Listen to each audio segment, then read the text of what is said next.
আসসালামু আলাইকুম। এটিএন বাংলা সংবাদে সবাইকে স্বাগত জানাচ্ছি। আমি শান্তা ইসলাম। শুরুতেই বিআরবি কেবল সংবাদ শিরোনাম। রাজধানীতে সীমিত পরিসরে চলছে ৩০টির মতো থানার কার্যক্রম, জানমাল ও সরকারি স্থাপনা নিরাপত্তায় সারা দেশে সেনাবাহিনীর ২০৬টি ক্যাম্প, সংখ্যালঘুদের জন্য বিশেষ পাহারা। অর্থনীতি দ্রুত গতিশীল হবে জানালেন অর্থ ও পরিকল্পনা উপদেষ্টা ডক্টর সালেউদ্দিন আহমেদ। রাষ্ট্রীয় প্রতিষ্ঠান সংস্কার করা হবে বললেন আইন উপদেষ্টা। শুনছিলেন বিআরবি কেবলস সংবাদ শিরোনাম। এবারে জানিয়ে দিব বিস্তারিত সংবাদ। বাংলাদেশের ২৫তম প্রধান বিচারপতি হিসেবে নিয়োগ পেয়েছেন সৈয়দ রেফাত আহমেদ। রাতে তাকে এই পদে নিয়োগ দেন রাষ্ট্রপতি মোহাম্মদ শাহাবুদ্দিন। এ বিষয়ে প্রজ্ঞাপন জারি করেছে আইন মন্ত্রণালয়। সৈয়দ রেফাত আহমেদ ২০০৩ সালে হাইকোর্ট বিভাগে অতিরিক্ত বিচারপতি হিসেবে নিয়োগ পান। ২০০৫ সালে তাকে হাইকোর্ট বিভাগের বিচারপতি হিসেবে স্থায়ী নিয়োগ দেওয়া হয়। দেশের অর্থনীতি মন্থর হয়ে পড়েছে, একে দ্রুত গতিশীল করতে হবে বলে জানিয়েছেন অন্তর্বর্তীকালীন সরকারের অর্থ ও পরিকল্পনা উপদেষ্টা ডক্টর সালেউদ্দিন আহমেদ। সচিবালয়ে সাংবাদিকদের তিনি বলেন, ব্যাংকিং ব্যবস্থা, মূল্যস্ফীতি সহ দেশের অর্থনীতিতে অনেক সমস্যার সৃষ্টি হয়েছে। এদিকে আইন উপদেষ্টা ডক্টর আসিফ নজরুল বলেন, বিগত ১৫ বছরে রাষ্ট্রীয় প্রতিষ্ঠান জনগণের নিপীড়নের কেন্দ্রস্থলে পরিণত হয়েছে, যা সংস্কারের দায়িত্ব বর্তমান অন্তর্বর্তীকালীন সরকারের। প্রথম কার্য দিবসে সচিবালয়ে এসে এসব কথা বলেন তারা। বিস্তারিত জানাচ্ছেন সৈয়দ রিয়াজ। অন্তর্বর্তীকালীন সরকারের উপদেষ্টাদের মধ্যে শুক্রবার দপ্তর বন্টন হয়। শনিবার সাপ্তাহিক ছুটি থাকলেও অনেক উপদেষ্টা সচিবালয়ে এসে কাজে যোগ দেন।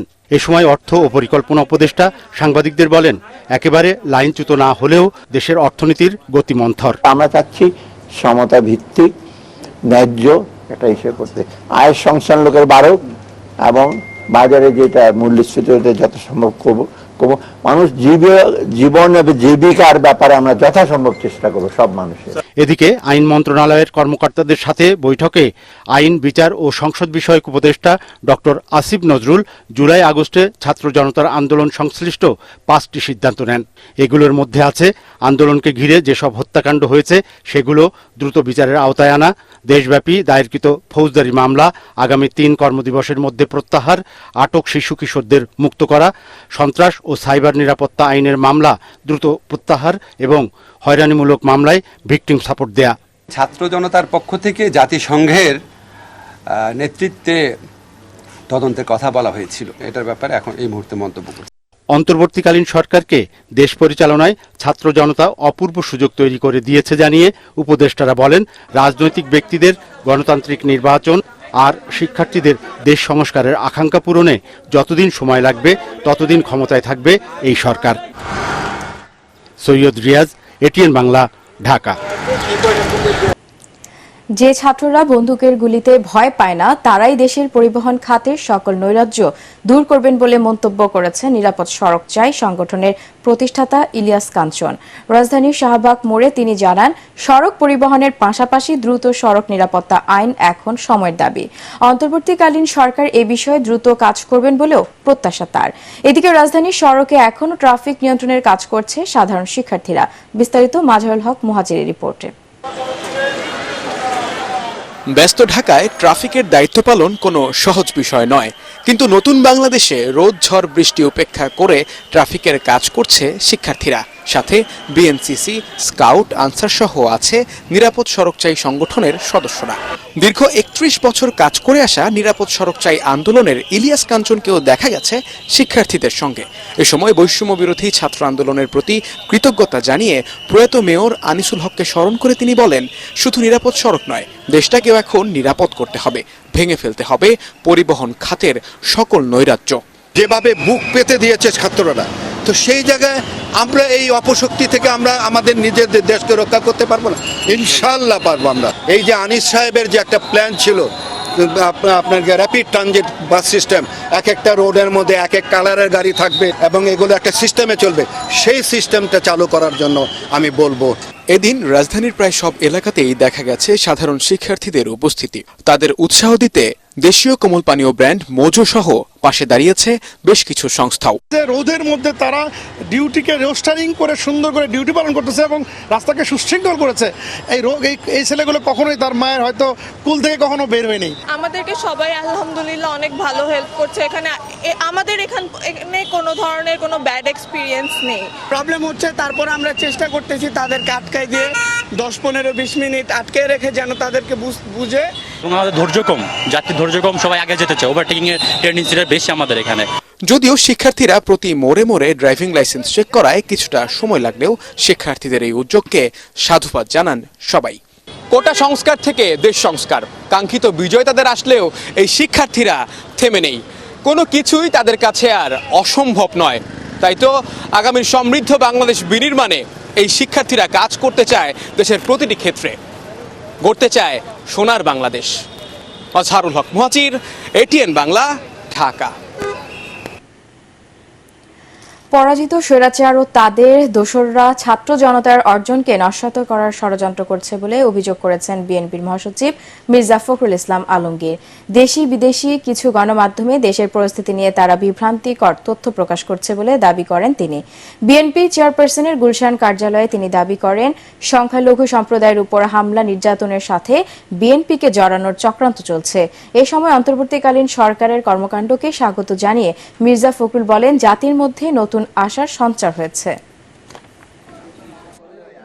দেশে এবং বিদেশে কিছু কিছু গণমাধ্যমে বাংলাদেশের বর্তমান পরিস্থিতি নিয়ে বিভ্রান্তিকর আপনার খবর সংবাদ পরিবেশন করা হচ্ছে। সংখ্যালঘু সম্প্রদায়ের উপরে আক্রমণ, জনগণের আপনার আইন শৃঙ্খলা পরিস্থিতির অবনতি, এই সমস্ত বিষয়গুলো তুলে ধরছে, যা আমরা মনে করি যে একেবারেই সঠিক নয়। যে এই ধরনের কোনো ঘটনার সঙ্গে বিএনপি তো জড়িত নয়, বাংলাদেশের কোনো সুস্থ স্বাভাবিক রাজনৈতিক দল বা ব্যক্তিও জড়িত থাকতে পারে না। এটা সম্পূর্ণভাবে একটা চক্রান্ত চলছে, যে চক্রান্তে বাংলাদেশের অর্জিত যে আমরা একটা স্বাধীনতাই বলবো নতুন করে আমরা অর্জন করছি, সেটাকে নস্যাৎ করবার একটা চক্রান্ত শুরু হয়েছে। সরকার পরিবর্তনের প্রভাব পড়তে শুরু করেছে রাজধানীর বাজারে। এরই মধ্যে কমেছে সবজি, ডিম, মাংসসহ নিত্যপণ্যের দাম। বাজার নিয়ন্ত্রণে শিক্ষার্থীদের সম্পৃক্ত করা হবে বলে জানিয়েছে ভোক্তা সংরক্ষণ অধিদপ্তরের মহাপরিচালক শফিকুর রহমান।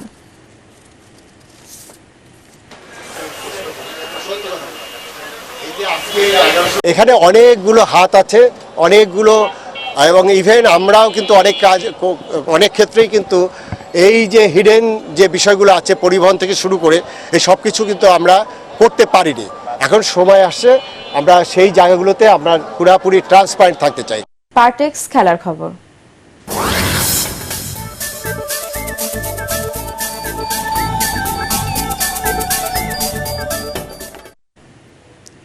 ক্রিকেটকে এগিয়ে নিতে বাংলাদেশ ক্রিকেট বোর্ডের নেতৃত্বে পরিবর্তন চান ক্রিকেট কোচ ও বিশ্লেষক নাজমুল আবেদিন ফাহিম।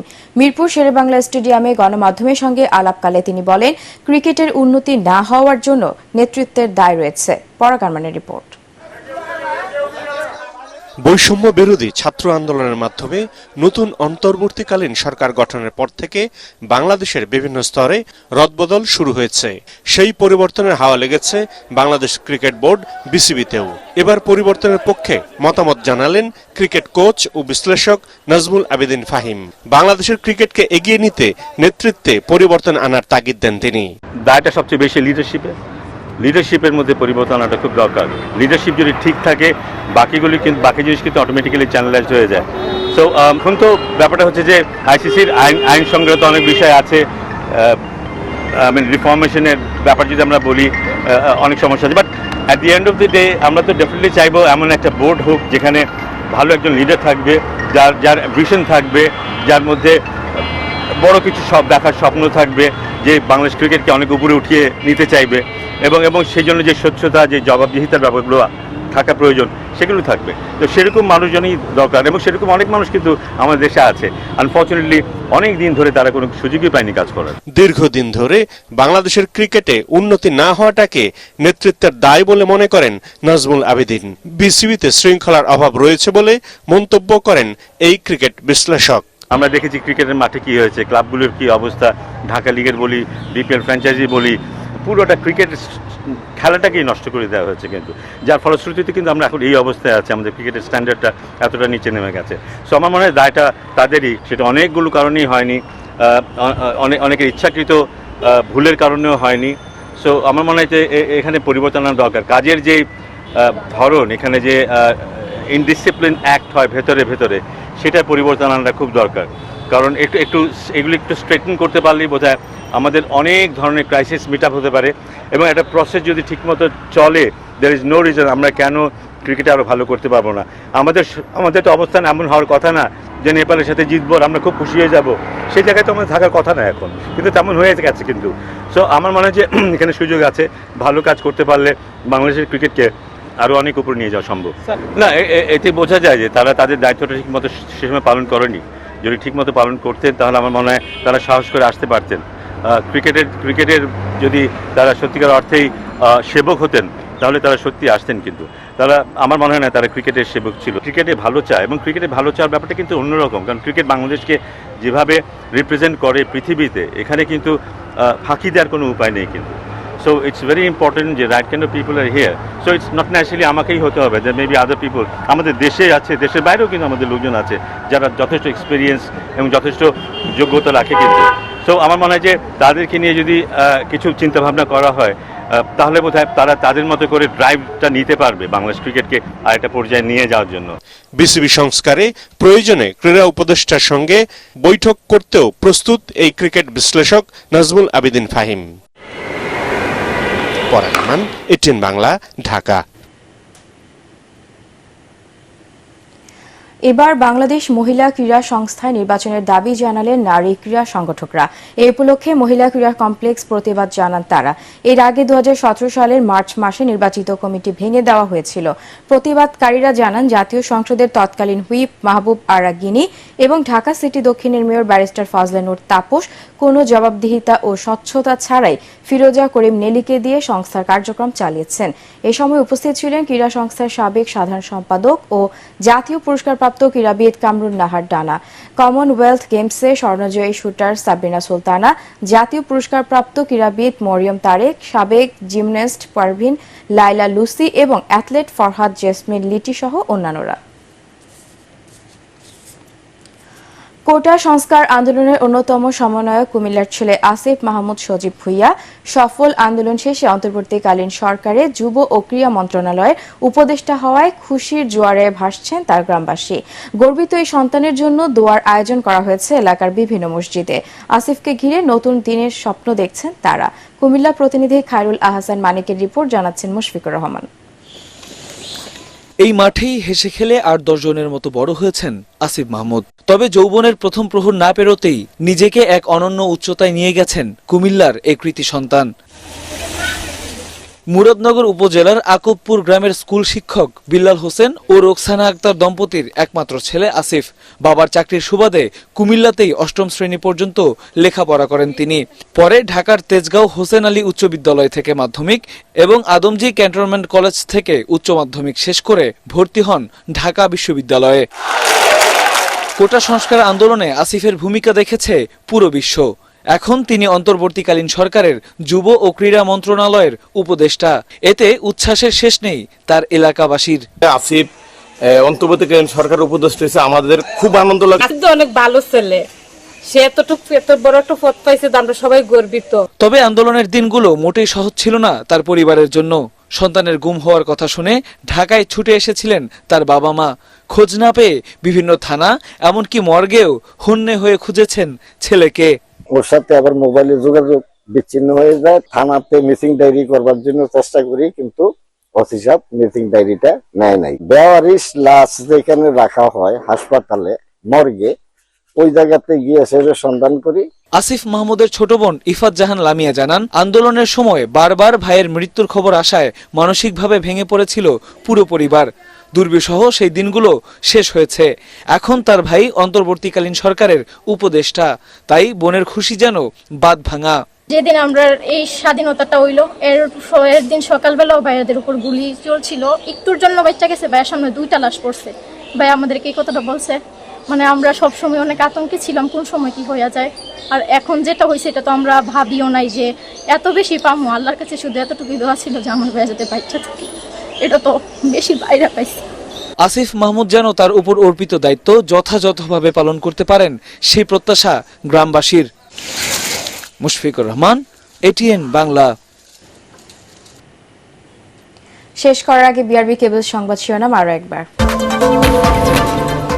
রাজধানীতে সীমিত পরিসরে চলছে 30টির মতো থানার কার্যক্রম। জানমাল ও সরকারি স্থাপনা নিরাপত্তায় সারা দেশে সেনাবাহিনীর 206টি ক্যাম্প, সংখ্যালঘুদের জন্য বিশেষ পাহারা। অর্থনীতি দ্রুত গতিশীল হবে জানালেন অর্থ পরিকল্পনা উপদেষ্টা ডক্টর সালেউদ্দিন আহমেদ। রাষ্ট্রীয় প্রতিষ্ঠান সংস্কার করা হবে বললেন আইন উপদেষ্টা।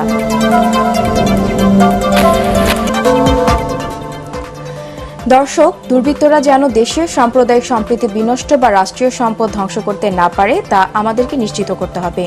দেশ আমাদের, দেশের সম্পদও আমাদের। নিজে সতর্ক থাকুন, অন্যকে সচেতন করুন। পরবর্তী সংবাদ দেখার আমন্ত্রণ জানিয়ে এখনকার মতো শেষ করছি। এটিএন বাংলা সংবাদ ইউটিউবে দেখতে ব্রাউজ করুন youtube/ATN বাংলা নিউজ। ধন্যবাদ।